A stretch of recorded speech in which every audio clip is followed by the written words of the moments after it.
I bet you've heard of the Rocky and Bullwinkle show, but you probably haven't heard of Bullwinkle's restaurant, aka Bullwinkle's Family, Food, and Fun. They say a gentleman doesn't reveal his age, but maybe I'm not so gentle. Well, I'm very much a man. Let's just say I was a child of the 80s, and I couldn't have been more excited to check the Rocky and Bullwinkle and Friends animatronics, Underdog's Arcade, Mr. Peabody's photo shoot, the Dudley Do-Right pizzas and desserts. Oh man, they say that heaven is a place on earth, and if so, that had to have been it. Right. Well, you're probably expecting a happy, nostalgic story in which everybody enjoys fine dining without dashing, and Chuck E. Cheese song and dance entertainments leave the whole family with lifelong memories. And in a way, you'd be right, but only in a way. It was already a nightmare to twist and turn Grandpa's arm to take us and Grandmom to the place, but having served in Canada under the North American Air Defense Command days, U.S. military personnel were stationed in Canada to assist with airspace sovereignty. He was thrilled to hear about the Canadian Northwoods exterior. When we finally arrived, I thought I could cry tears of joy. We finally got to do something together as a family. Of course, the sentimentality only lasted so long before Granddad got a look at the totem pole outside the place. The wood carvings of Rocky, Bullwinkle, Underdog, infamously clumsy Mountie Dudley Do-Right, and Soviet spies Boris and Natasha. We cracked a joke about the restaurant no longer being in service because they clearly had casted some sort of voodoo spell on all the characters to turn them into wood and decapitate them. Oh, Grandpa. Grandmom gave Grandpa a smack in the back, which wasn't good for his elderly spine, but he deserved it. My sister and I couldn't have been more proud of Grandma, really. And disgusted at Grandpa. Anyway, that was my sister's turn to shed some tears at Grandpa's tasteless joke. But once we got inside, things got a little chipper for just a bit. Thankfully. So this sweethearted Asian gentleman with dazzling eyes like a chipmunk just uncovered a bushel of walnuts, decked in Mountie gear, just like they advertised on TV. I remember my little sis and I letting out some syrupy smiles as we made our way to the front counter to order our grub, guided by Ming the Mountie over to Bullwinkle's stand. I remember checking out the Snidely Whiplash animatronic on the way over, though. Was standing behind some iron bars. I guessed to imply that he'd finally been thrown in jail by Dudley for his misdeeds, but the character's speaker box wasn't the loud and boisterous stuff that I'd seen in the television promo. He was mumbling to himself about gold? Gold in the sky? Well, I remembered he was muttering something like, blazing lights on a Tokyo horizon. Those were clearly UFOs. Gold in the sky. I repeat, the real gold is on the other side. The Germans were. I still remember Ming clearing his throat as if he was going to let out a spit take on the carpeted floor. He asked us to excuse him, and he smacked the animatronic square on the top hat just above his furrowed brows with a crowbar that Grandmom later informed me Ming had been carrying behind his back the entire time. Well, I didn't get it, but man, was I hungry. I convinced Grandpa to give Bullwinkle's famous pizza, double-crusted deep dish stuffed pizza, and a 8-piece Klondike fried chicken a go for the family. Sweet Polly's self-serve salad sideboard was Granny's territory as far as I was concerned. I was a kid. I didn't have to watch my figure. Well, that was well and good. What happened next clearly wasn't. Remember, I was standing around and waiting for that old school computer monitor? Fuzzy white square graphic display, kind of like what you'd see at a bowling alley in the 90s.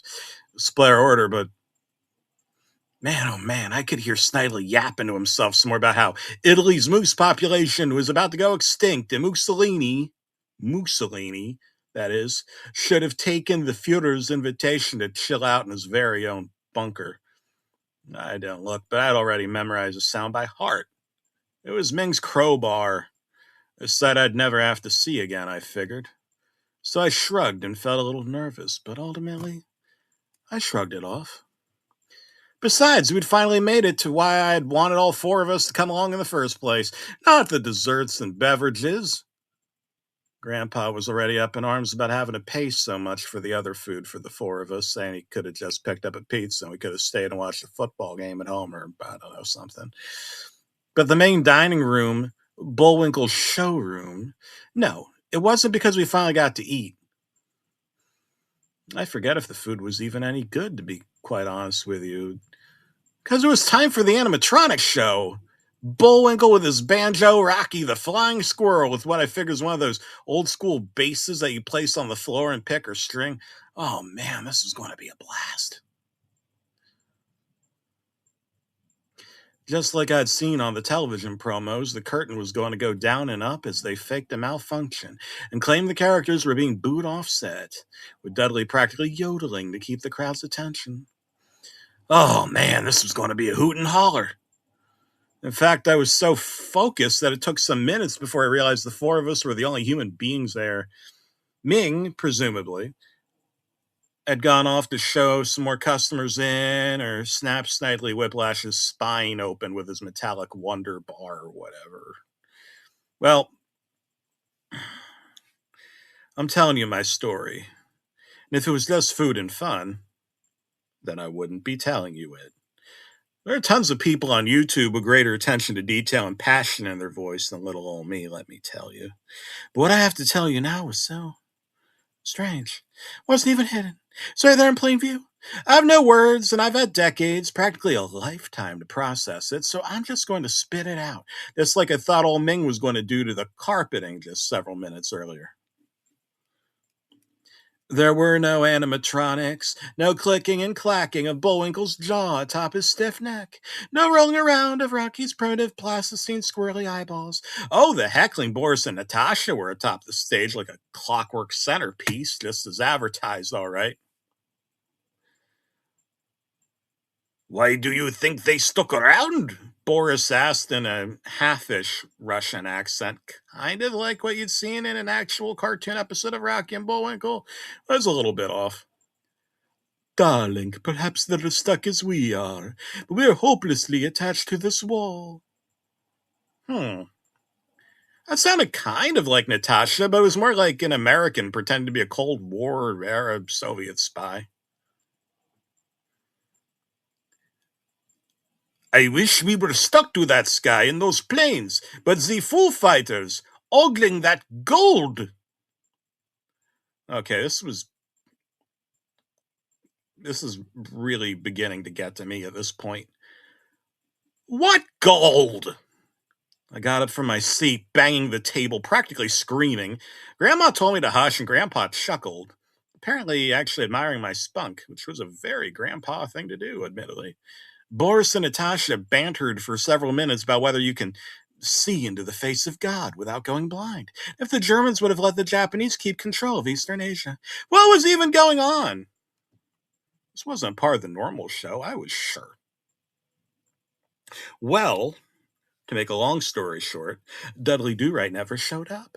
His curtain was never pulled down or partway down and allegedly propped into place wrong or whatever. And you know what made matters worse? Rocky and Bullwinkle never showed up either. But I'll tell you exactly what did. A moose. Big and tall, with impressive exotic antlers that spanned several feet, flattened, a large rounded snout, humpback, long and well curved legs, and I could even make out the dewlap. But why was it standing on its hind legs and carrying a prop banjo?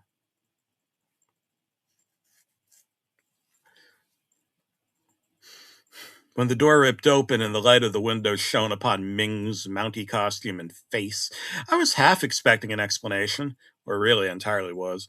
What I wasn't expecting was for him to be holding a Colt Canada C19, tell us to get behind Dudley Do-Right's stage curtain and not say a word, or we wouldn't be breathing by the time we were taken out, and in body bags nevertheless.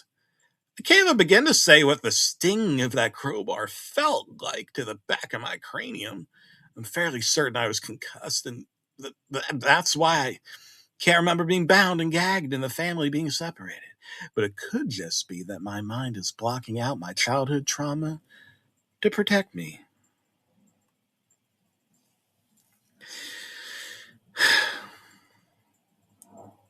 The rest of the day's events remain a blur to this very day, but I remember being able to look out through the curtain, but in a tiny peephole, the water show sprinklers with the fountain in the center like a delicious French gâteau. I just remember the splurting, the sprinkling of the gushing waters. It wasn't like any of it landed and hit me or the curtain or anything. I mean, now that I think about it, I definitely remember my sister's strawberry shortcake t-shirt being sprayed with something. But it definitely wasn't from the fountain. You know, that water show, it was a spectacle I would have loved to behold if I was still lucid. I vaguely remember grandfather's voice, overhearing the word scalpel, and something about a plate in the back of my head. But why would there be a plate in the back of my head? We ate off of plates. We didn't put them in the back of our heads. I later learned what the term plate in the head really implies, when it comes to cranial fixation. About 10 or 15 years later, I deduced that Grandpa had been performing surgery on me during the water show. Mm.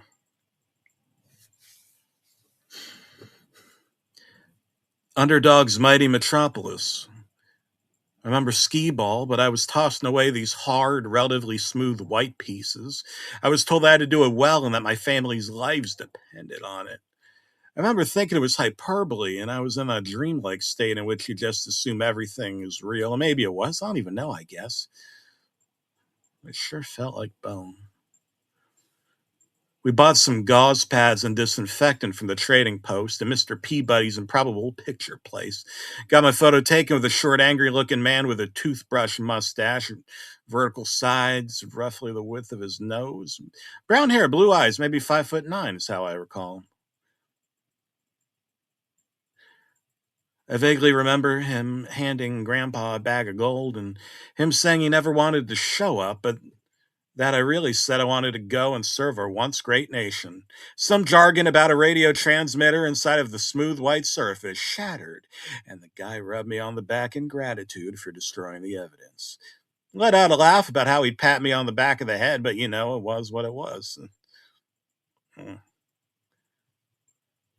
He let out this hearty belly laugh, and his mustache started twitching and swirling, and he grabbed onto it and played with it like I knew I had seen it somewhere. I did. It was Snidely Whiplash.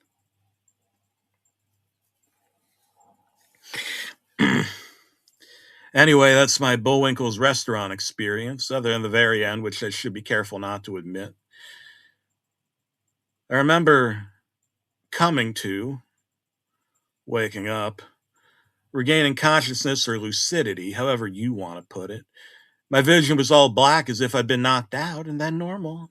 We all ran really fast while a long, sharp clanging could be heard. I know I smelled smoke and could even feel the flames, though I didn't get burnt or anything, thank God. But that jarring screech.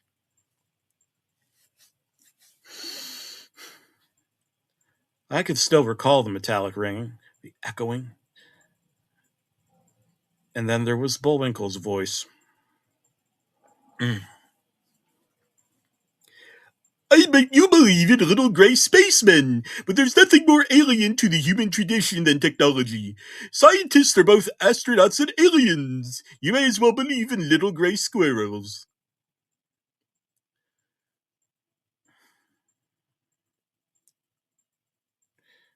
And then there was Rocky's voice, but it was gravelly.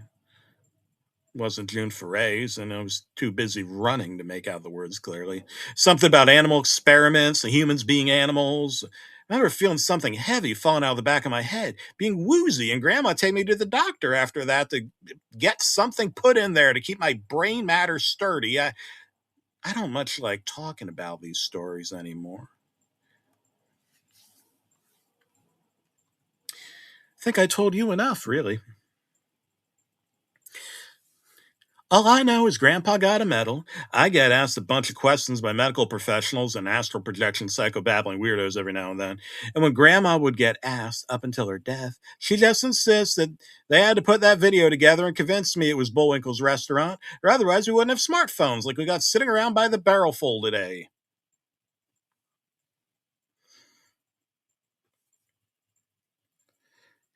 Grandpa's medal was later taken from him. Government wrote us a letter saying he was in bed with the Soviets, but that since he passed, they couldn't put him on trial and imprison him and just had to settle for taking back the heirloom, even though all that did was punish us and take away a precious piece to remember the guy by. And yeah, despite everything, I do want to remember him. But I have a hunch that I won't be capable of remembering much of my life for long, though. Sure feels like a screw or two is coming loose from the back of my head. Again.